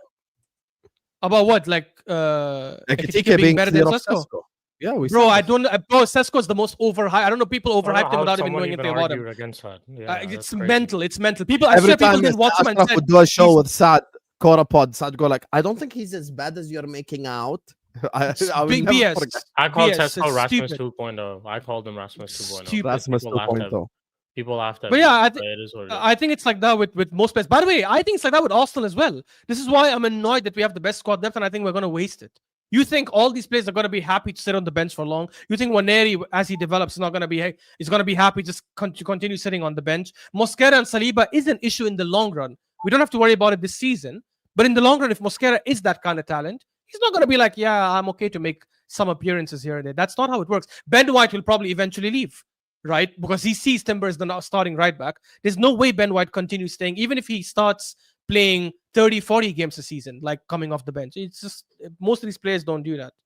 But yeah, we'll see how it goes. Yeah, See, but like, you're I can arguing also fine as now- something I didn't say. I didn't say he's going to accept being on the bench. I never made that claim. I'm saying he will want to start at like 50 games a season if he's playing for Liverpool, because Liverpool, as good, because they're that good, they will play 50, 60, 70 games. They will go far in the Champions League. They will go far in the Cups. So when you're playing for a team like Liverpool, like Man City, like Bayern, like Barca, you expect to start in like 40, 50 games, not even 40, I would say 50 plus games a season, where you're playing a lot of minutes. Like even the strikers who start every game, Haaland sometimes will be taken off the bench, taken off or substituted, and he'll get upset. And he clearly would look upset because he wants to play and he wants to continue bagging in goals. That's just what a lot of strikers want to do. And when you're playing for France and you're like the sixth option or whatever option Ekitike is, bro, it's even harder, man. You need to impress. You need to impress. I don't know if he will be taken to the World Cup, by the way. I really doubt he will. I Sorry, think, go ahead. like, with to Hassam's comment, like, I think it's a big task for Slot, of course, is how is he going to manage, certain egos, and because those situations that Hussam mentioned, they will occur. They will 100% happen, where Isak might be in a broader perspective, might be in good form going into a game, but Ekitike could have scored a hat trick in the previous game, which would warrant him to start ahead of Isak. And these type of problems are a good problem to have. I just want to say as well, like, having this type of issue is a great option of which goal scorer do you want to put out there, Isak, or do you want to put Ekitike? It's a great problem to have. But I'll take an example from my club. A very, very long time ago, we had a couple of strikers at our club too: Berbatov, Tevez, Rooney, Ronaldo, when Ronaldo was playing up front at that time too. And and Alex Ferguson had to manage minutes at that time too and keep everyone's ego happy. Obviously, Tevez was one who did end up leaving, but Berbatov, Rooney, Ronaldo were all amongst our attack. And one of the things that I did notice at that time too was that everything is well and good as long as you're winning. When you're winning, when you're being utilized in a bunch of different games, but as long as you are winning trophies along the way, domestic, major, a lot of those times those issues don't really matter. That's why it goes down specifically to the players' behavior, how the coaches manage their egos, all those type of things. But there's examples of where things have gone right. There's examples of things where things have gone wrong. I think it all just goes down to how SWAT eventually is gonna end up managing those type of situations. But I think like they can definitely coexist. I think for sure they can. I think they can. Like Hussam said, there's a lot of games that are being played these days in football and seasons, international as well. Club wise, you have your domestics, your all these different competitions and stuff. So I think, definitely it could be, you can manage their minutes and you can. Isak will never lose his place in the Swedish national team. Yeah, never. He won't. I don't think. Who the fuck is the other option two next to strikers Jokeris? anyways. They play two strikers anyways. Yeah. And Ekitike will never be the starter for France as long as Mbappe is a French. Mbappe's around. Yeah. But he can at least come off the bench. But now he won't even come off the bench. Let's say no, wait. I'm going to be genuinely so honest about this. Let's say, God forbid, Isak is out till the end of the season. Ekitike this season plays every game. We win the quadruple and he scores 60 goals. And he should win Ballon d'Or. He's still not starting ahead of Mbappe. Bro, that's not the point. He at least gets to be in the squad. He at least gets I to think be he is in the squad, though.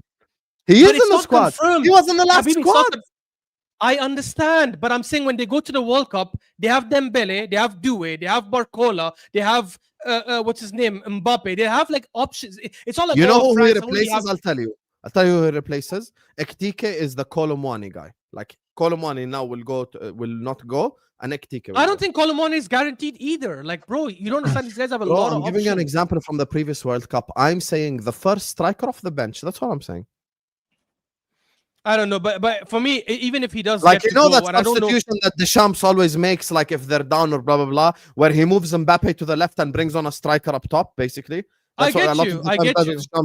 So I think that's genuinely going to be the option for Ekitike right now. I don't see him starting. But I don't think it's circumstance. I don't think it debunks what I was saying though, Hussam, that he still would want to play and start many games. They also have, I forgot about Thuram as well. They also have Thuram who they take, and they probably would want him to play. Like, I don't know. Like, I think he just, even if you forget France, he himself will want to play a lot of games. Alvarez is the great example. Someone in the comments earlier was saying, Alvarez, again, this is where Liverpool fans are so damn sensitive because you could say a lot of great things about their club. When you say something that's not praising their club, oh my God, they go all crazy and they start cursing and stuff. Someone said in the comments earlier, oh, Alvarez left because of the weather and because his family wanted to move, which is garbage. I just opened up a report and I read from Alvarez's mouth saying, you always want to play in the most important matches. In the Champions League final, I didn't come on. In the semi-final, I played just a little and I would have liked to be in those games. This is Alvarez saying it. Yeah. And he spoke about saying he wanted to go for another challenge and play. Why are you guys lying? People just lie for the sake of trying to say, oh, he left for his family. Shut the hell up. That's such a lie. He left because he wanted to play more games, even though he played a lot of games that season. When De Bruyne was injured, he was starting most games. I remember when he scored that winner against Newcastle, he had like a good run. It's just players won that kind of game. And someone said, oh, that means Arsenal players will quit. I literally said that 10 minutes ago. A lot of our players who are not getting to start every game will want to leave. Trossard will eventually leave. Martinelli, who keeps saying, oh, I don't want to ever leave Arsenal, is BS. If he is always on the bench, he will eventually say, guys, I want to leave. That's just how it works, of course. Time will tell. Also, like, but I don't think. By the way, let me phrase this. Thank you for asking. What's your point, Ashraf? I was just talking from Ekitike's point of view. I don't think that's Liverpool's problem. Liverpool have done the right thing. They have one world-class striker who's one of the best out there in the world, if not the best, and a very, very good backup. In fact, the best backup in the league right now. That is not Liverpool's problem. And when Ekitike does leave, guess what? They'll probably replace him really good as well. So it's not Liverpool's issue. I'm just literally speaking from Ekitike's point of view. That's all. Sorry, go ahead, Chief. That's what I was gonna say too. Is that I don't think this is an issue for Liverpool in any way, shape, or form. Yeah. Let's say in the future, if Isak is the one, if it comes down to a choice between the both of them, and Isak is the one that they take, that's probably most likely because Ekitike is either not playing well or Isak is playing exceptionally well that you can't drop him, which is a good thing for Liverpool, which is ideally what they would want, is at least one of the two strikers performing to a very, very good level. Ekitike is still young. Liverpool much later on will have other positions that they're going to need to replace to keep their level of contending going for the next couple of years. So if they end up replacing someone like Ekitike where they can get in other players for different positions, that's still a plus for them. So this is a good situation for Liverpool to have. You now have one very up and coming young striker in Europe who's right now just started off scoring goals left and right. And then you also have Isak, who's currently regarded as one of the best strikers in Europe. And the problem is that who do you play? I think this is a great problem that you should have. What a problem to have. Like, what a problem to have. And what people don't realize is that this problem of Liverpool picking between Isak and Ekitike is problems for the rest of the world. Because our defenses are gonna pay for it. What a banger right there. It is true. Our defenses are gonna pay for it. You think if Isak and Ekitike, there's rumors of who's starting who, and they're playing Man United the week after. You think I'm sitting there like, Isak and Ekitike, who's gonna play? No, I'm shitting bricks because both of them are gonna have a point to prove, and they want that starting spot. So this is just it's a nightmare for the rest of the world that Liverpool are having a striker problem. And he can play on the left as well, by the way. Like, don't sleep on that. He can play on the left too, like if they deploy him there. The thing is as well, like every time I have a conversation chat about Liverpool, it's like existential conversation. But I want to ask you all an existential question and then I'm gonna wrap up the stream. Lewis, I'll ask you this question. Mo said on the football terrace, he thinks if Liverpool beat Palace away, just make title celebration at Selhurst Park and just end the league, basically. Do you guys think if and I'll start with you, Lewis. If Arsenal drop points, I heard his comment. Yeah, if Liverpool beat Palace away this Saturday, like, are you guys saying basically it's over in September? No, you gotta come to the bridge next week. But I think the results over the next 2 weeks might say a lot. Not this week. But like points are dropped by Arsenal and Chelsea in the next 2 match days, and you lot beat Palace and beat us. Aye, shit, yeah, that might be it. That might at the same time next year, innit? I think it is over. Yeah. I think because the reality is mathematically, of course, it'll never be over. In fact, bro, if you remember last time in November, we were talking about how Liverpool are going to win the league. And in Feb, we were still talking about a potential title race when Liverpool drop points to Villa. That conversation will always happen because people want the hope of a title race. They want no. It's good for it's bad for the content. No, we need. That's what people want. But the reality is, if Liverpool is on like 6-game winning streak and they beat a Palace that is really good and they're like 7 points clear, for example, yeah, they'll probably go through a blip in the middle of the season, but it won't be enough to dethrone them because then they'll eventually pick it up again. I think logically it will be over, but mathematically, of course not, for sure. I'm saying it for me. Like if we get past the 10-point mark, then it might be a lot for us to pull back. But that's why that Liverpool game is very important. If we win that, I think a lot of things could potentially start going back up again. Maybe we can start talking about being in this title race, but we have to beat Liverpool for it. What if we beat Lewis, Palace? if you beat them, but No, one second. Let me ask you a scenario that many people don't Okay. use. What if we beat Palace and we get a draw away at the Bridge? Depends on the other results. That's a good depends on what result. the results are. The Bridge is a good result. We ain't gonna change the narrative. No, Depends I on what hear the other that. teams But, do. yeah, it depends on the other teams. That includes The Newcastle. only question mark here is that will includes Arsenal and Newcastle City beating keep up Arsenal. and Chelsea? Oh. Okay, but wait a second. don't Let's know. play the other game, don't know. Husam. Let's play the other game.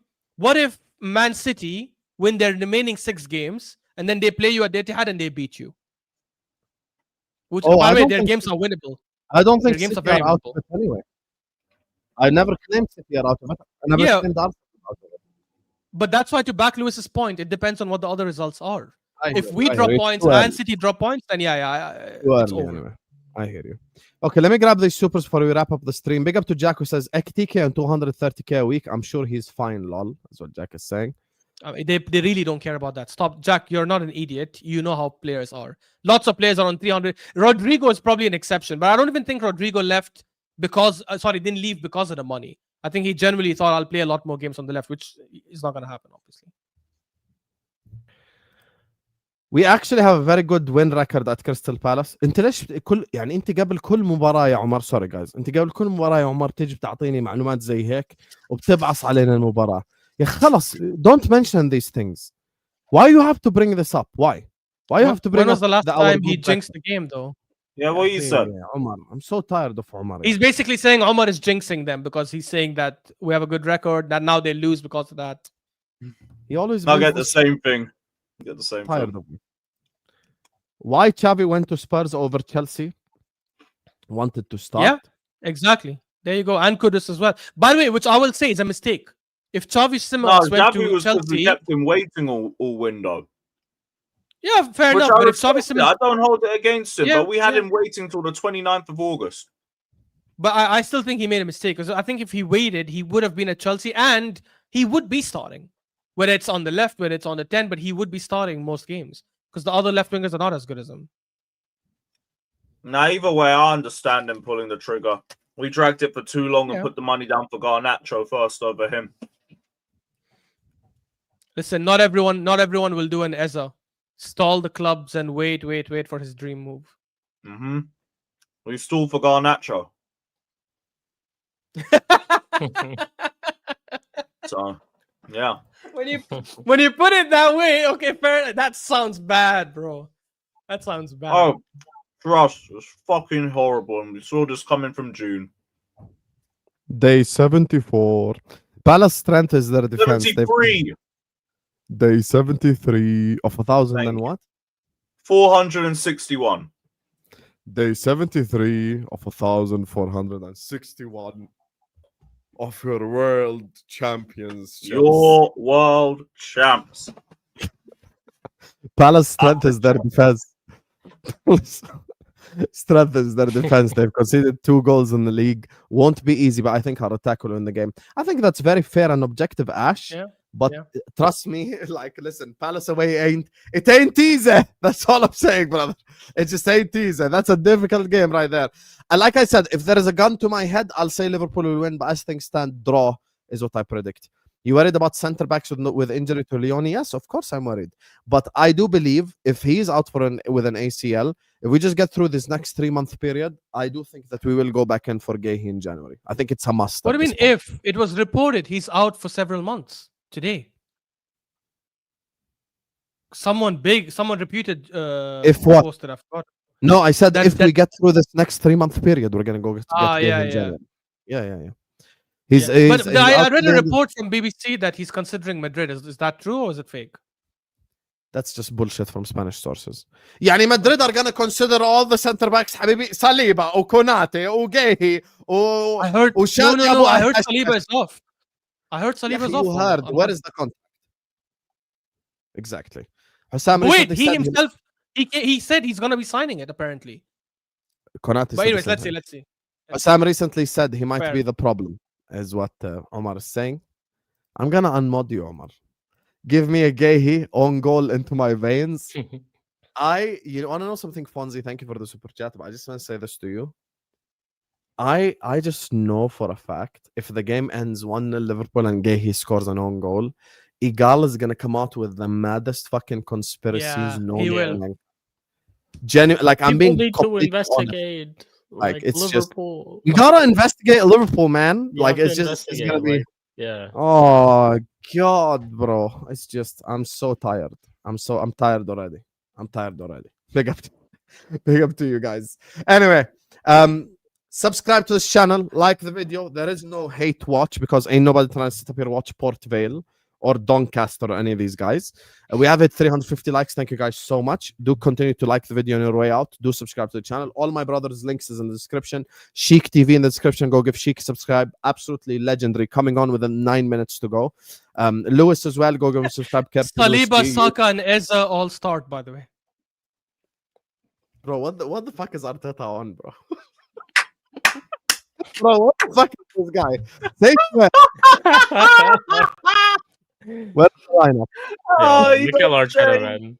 The guy the gift that keeps on giving. Say swear, where do you see this lineup? Saka's hamstring's Team about news. to fall off the bone, bruv. Oh no. There's this Arsenal very reputed Tell us the whole Twitter page team. it's called Team News and Ticks. No, he just tweeted stronger than I expected. Saliba, Saka, and Eza. He's reliable, by the way. He's the most reliable when it comes to Arsenal lineups. He tweets every time before games. The first comment is we have Madueke out for months and he wants to risk Saka against Port Vale. Oh, yeah. And you already know Port Vale are in fucking League One. They're gonna try their absolute best today. They're gonna tackle the shit out of the players. Ashraf, from now, if Saka gets injured, it's on Arteta. We agree? What do you mean? Obviously. This is mad. This is mad. It's mad. crazy because you Explain got to St. me James that is talking Port like, Vale. bro, We you got live wait next- I was about to Newcastle say in that. like 3 days. Who do Newcastle play? 4 days. 4 days. Yeah, it's just insane, bro. I don't know why he wouldn't start Max Dauman and bring Saka Bro, in later. Newcastle United play Bradford at home today. Saliba, I don't Oh mind. my because God, Saliba- Newcastle have rotated more than you. What do you mean? What's their lineup? Do you know their Actually, lineup? no, they have a strong lineup. Sorry, I was reading the Bradford lineup. Ramsdale, Thiaw, Botman, Hall, Kraft, Ilanga. That's Kraft is rotation, to be fair. Gemara, Smiley, Joe Linton, Gordon, and Osula. So they have. Oh, then we're rested good. Bro, they started a good team. Watch this. They the have hell? rested. Watch who they've rested. They've rested Nick Pope. They've rested Trippier. They've rested Tonali. They've rested Harvey Barnes. And they've rested Livermento and Waltermaid. Yeah, but they started rested. Guimaraes and Ilanga and Botman Yeah. and Yeah, Joelinton they have. and Gordon. That's crazy. have. Why would you do that? It's freaking Why would Bradford. he start Saka and Saliba? Oh, fuck. No. Saliba is fine because Saliba was injured. He just came back. Let him get games. And we have Mosquera. It's okay. But Saka and Eza. So what? Now you want to play Eza? Oh my God. So funny. It's so You, by funny. the way, you know what this means, right? Moreno So starting funny. against Newcastle. Put the fries in the bag. Oh, shut up, bro. Don't say that. Don't say that. No, I'm inshallah. doing watch along Arsenal I Newcastle. feel like he inshallah. will have finally As soon learned. as I go I'm live sure he- when Moreno is playing, I'm gonna call you directly. I Ashraf, feel like he finally learned. I genuinely think against Newcastle because he got criticism in the media. I feel he actually might start a better midfield. Wow. Inshallah. Ashraf thinks a prostitute can be a virgin again. Big up to Jack who says to think we had 11 changes last night too. Lol, bro, Jack. Like there were names on the bench yesterday. I was trying to ask who the fuck they are. Like I don't even know who. And they you are. played a harder game, by the way. You played Southampton, which is harder. Yeah, than Sheffield. Southampton at home. Yeah. Anyway, we're gonna wrap up the stream here, you guys. This stream is gonna take you over to Footy Judge Mo. Go tell him Husam Raid in the chat, and don't forget to check out our sponsors. OK Jersey. We're gonna leave you with the video. Go check them out, and I'm gonna get my shirts soon, and we're gonna have a conversation. Chat. You get me? Love you all. Like, share, comment, and subscribe. See you later. Cheers. Football is back, ladies and gentlemen, which now means it's time to get your team's football shirt. But I'm not trying to pay 120 pounds for a football shirt. I'm just saying. But I have found the solution for myself and for you, the lovely audience of the Don Husam channel, with your own coupon promo code. And this is the solution, ladies and gentlemen. All you've got to do is just go to okjersey.com. As you guys can see, all the options are there. Of course, I'm a Liverpool fan, you guys already know. And then this is the shirt. Look how amazing it looks. I'm just gonna go pick my size, and then after that I'm gonna choose the Premier League patch. And listen, I'm too old to be putting any player names on the back, so I'm just gonna get it as it is. I'm gonna click add to cart, view cart. And this is the same thing that you guys do on any website. You proceed to checkout, you fill in all your information, and then after that, coupon code Husam. When you click this coupon code, you get a 8% discount. Enjoy shopping, guys.